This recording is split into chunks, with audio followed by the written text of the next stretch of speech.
Merci Madame la députée. Bon, c'est les propos que vous reportez effectivement d'Atosca qui a répondu à Riverain, donc je les confirme intégralement, hein, bien entendu.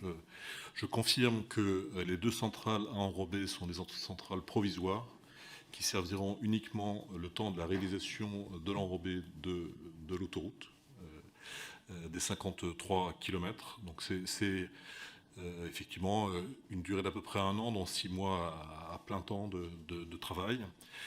Et effectivement, comme toutes les routes, au bout de 10-12 ans, vous êtes amené à reprendre, non pas l'ensemble de la chaussée, hein, vous ne reprenez pas les 20 cm d'enrobé, vous reprenez que quelques centimètres en bordure. Des fois, vous le rabotez, des fois, vous mettez l'enrobé dessus, ça dépend des configurations. Mais effectivement, tous les 10-12 ans, vous reprenez la chaussée. Et donc, du coup, on sera amené à regarder d'où provient l'enrobé pour cela, mais il y en a beaucoup moins. Hein. Quand on n'a que quelques centimètres par rapport à 20, la quantité sera beaucoup plus faible, c'est ce qu'on évoquait. Où est-ce qu'elle sera précisément? Je ne le sais pas encore exactement. Hein. C'est ce qui est dans le mail qui vous a été répondu. Mais quoi qu'il arrive, il y aura besoin des autorisations nécessaires pour ça. On ne fera pas les choses en douce. Il y aura tout le processus de concertation préalable et d'autorisation correspondante pour la mise en place de ces centrales le moment venu. Vous avez compris que pour beaucoup moins de produits, je n'ai pas besoin de 2 centrales, d'une seule probablement. Est-ce qu'on pourra chercher les matériaux ailleurs sur une centrale existante? On verra ça dans 12 ans, dans 12-14 ans. Quoi. En tout cas, de façon claire, parce que j'entends des fois effectivement ce bruit, les 2 centrales qui sont installées, qui sont en cours d'installation d'ici la fin de l'année, sont des centrales provisoires, je n'ai l'autorisation que pour ça, elles ne pourront pas rester au-delà. J'entends votre réponse et donc ce que je comprends, c'est qu'il y en aura une mobile après, ensuite, pour les 10% de matériaux nécessaires pour l'entretien des voies et qui seront mises en place localement suivant les PLU. Qui n'interviendra que quelques mois encore, hein, ça ne sera pas une centrale définitive non plus, ce sera une centrale provisoire, encore probablement plus provisoire que les 2 qu'on évoque. Et je ne sais pas encore vous dire aujourd'hui si éventuellement je ne peux pas m'approvisionner ailleurs à ce moment-là, s'il y a des centrales à proximité, peut-être que je les utiliserai. On est dans 14 ans quand même, hein, pour la première reprise.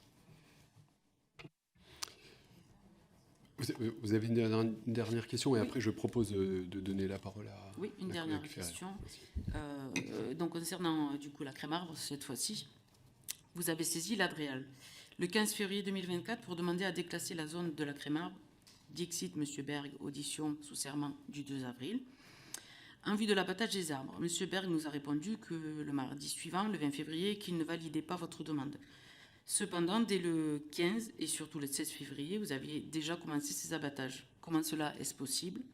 Vous faites une demande et le même jour, sans attendre la réponse, vous abattez.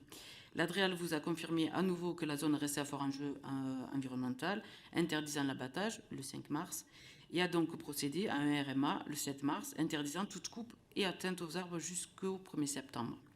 Êtes-vous, du coup, au-dessus des lois ou de ce que l'Adréal préconise? Malgré cela, vous avez continué jusqu'au 24 mars, date à laquelle le préfet a affirmé publiquement le maintien de cette zone à fort enjeu environnemental, et je l'ai eu au téléphone. Malgré tout, dès le 28 mars, vous êtes à nouveau intervenu pour détruire les systèmes racinaires des arbres. Il y aura ainsi une nouvelle fois la mesure MR 03, annexe 3 de l'arrêté du 1er mars 2023 et l'arrêté du ministériel de 2009 sur la protection des oiseaux et de leur habitat. Également, pourquoi demander l'intervention des forces de police sur une zone où, normalement, vous ne devriez pas intervenir avant le 1er septembre? Je vous remercie pour vos réponses. Merci pour votre question. Madame la députée, en résumé, Monsieur Berg, il y a 2 jours, vous a confirmé les difficultés d'instruction et moi, ce que je vous confirme ici, c'est les difficultés d'exécution qu'on a pour transmettre à l'Adréal le 15 un dossier totalement complet avec toutes les analyses d'écologues qui sont nécessaires. Je m'explique. Notre autorisation environnementale prévoit effectivement la possibilité de couper des arbres sur la période du 15 février au 31 mars, sous réserve que des écologues vérifient avant que les zones concernées à abattre sont exemptes de la présence d'espèces, en particulier d'oiseaux ou de chiroptères. C'est une mesure qui avait été proposée dans notre dossier de demande d'autorisation, qui a été retenue dans l'autorisation. Et donc ceci est possible sous réserve de ce travail d'écologue.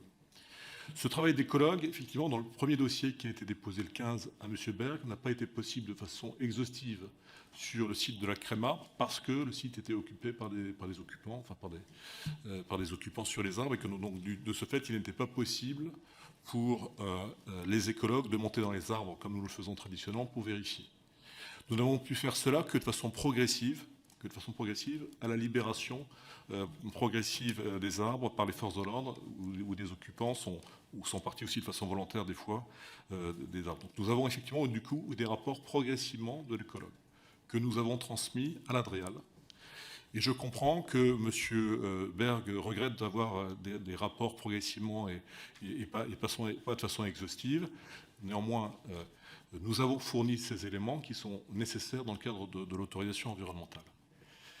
Nous avons aussi nous avons respecté cette analyse par les écologues et nous avons tous les rapports qui montrent que sur ce secteur, il n'y a pas d'espèces d'oiseaux ou de chiroptères. Et ceci est assez normal, parce que cette zone de la Crémarbre, elle se trouve dans quelle configuration ?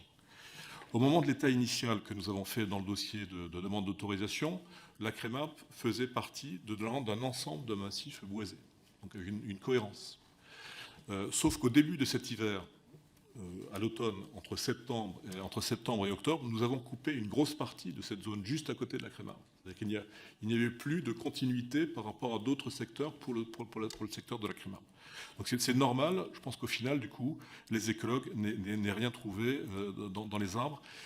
Après, nous avons été amenés, effectivement, à la demande des forces de l'ordre, par rapport aux enjeux de sécurisation du site, par rapport aux enjeux de complexité de gestion du site, à la demande des forces de l'ordre, à couper quelques arbres. Donc, mais néanmoins, je confirme que nous avons respecté les prescriptions de l'autorisation de vérifier qu'il n'y avait pas d'espèces et que donc il n'y avait pas d'enjeu. Donc après, moi je me tiens à la disposition de l'ADREAL et je le ferai, et bien entendu nous poursuivrons dans ce sens pour poursuivre les échanges avec eux maintenant, sur la base de l'ensemble des éléments produits, y compris le rapport final complet par rapport à l'ensemble du secteur.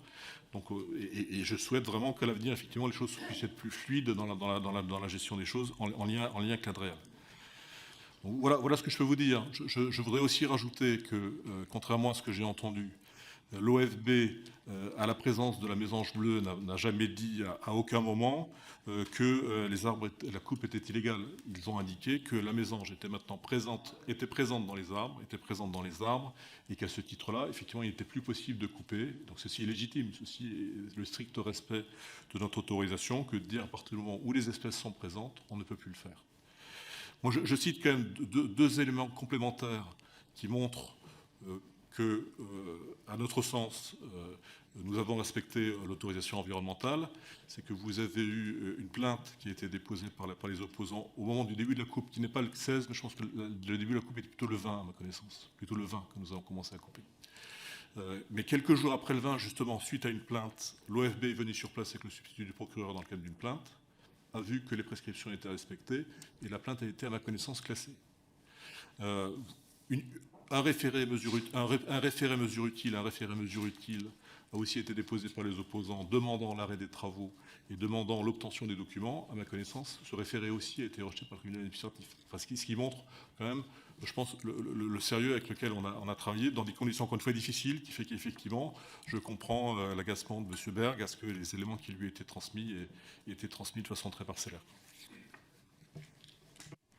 Pour rebondir du coup... Je vous propose une dernière question, après on donnera la parole à Madame Ferrer. Par rapport à ce qui a été dit, je vais sur les lieux régulièrement, contrairement du coup à mes collègues députés tarnais, donc je vois ce qui se passe aussi.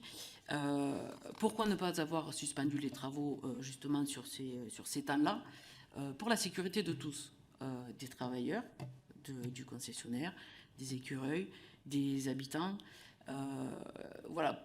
Si les travaux avaient été suspendus sur le temps qu'il y ait les réponses nécessaires, ça éviterait aussi toute tension, les tensions qui sont pour moi entretenues de part et d'autre, et qui mettent en danger tout le monde, et y compris les forces de l'ordre. Voilà, juste pour rebondir là-dessus, et je m'arrête là. ne sais pas si ça nécessite une réponse de ma part, c'est votre commentaire. Voilà, je veux dire. Madame Ferrer, vous avez la parole pour une question.